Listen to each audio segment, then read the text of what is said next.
सियासत में विधानसभा सत्र शुरू होने से पहले ही बयानबाजी तेज हो गई। समाजवादी पार्टी के राष्ट्रीय अध्यक्ष अखिलेश यादव ने योगी सरकार पर ऐसा तंज कसा जिसने सियासी माहौल को गरमा दिया। अखिलेश ने कहा, सरकार के पास अब सिर्फ 4 दिन बचे हैं, इसीलिए विधानसभा सत्र भी सिर्फ 4 दिन का रखा गया है।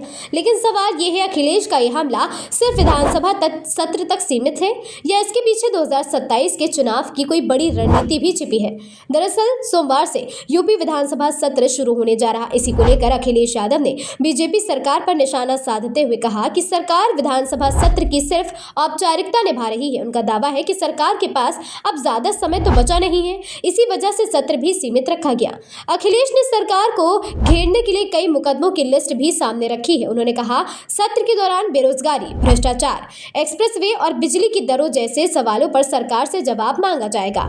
अयोध्या के राम मंदिर में चढ़ावे की कथित चोरी का मुद्दा भी अखिलेश यादव ने उठाया और उन्होंने इसे गंभीर मामला बताते हुए जांच को लेकर सवाल खड़े किए और कहा, इस मुद्दे को सदन में जोर शोर से उठाया जाएगा। इतना ही नहीं, अखिलेश ने नीट जैसी परीक्षाओं में पेपर लीक को लेकर भी सरकार पर हमला बोला। उन्होंने दावा किया कि बीजेपी सरकार बनने के बाद प्रदेश में 20 से ज्यादा पेपर लीक हुए हैं। वहीं प्राथमिक विद्यालयों में बंद होने और शिक्षा व्यवस्था को लेकर भी उन्होंने सरकार को घेरा है। और सबसे बड़ा सियासी संदेश, अखिलेश ने 2027 में सपा की सरकार बनने का दावा करते हुए बेहतर कानून व्यवस्था और मजबूत पुलिस व्यवस्था देने की बात कही। यानी विधानसभा सत्र शुरू होने से पहले ही सपा ने साफ कर दिया कि सरकार को घेरने के लिए हमारे पास मुद्दे तैयार हैं।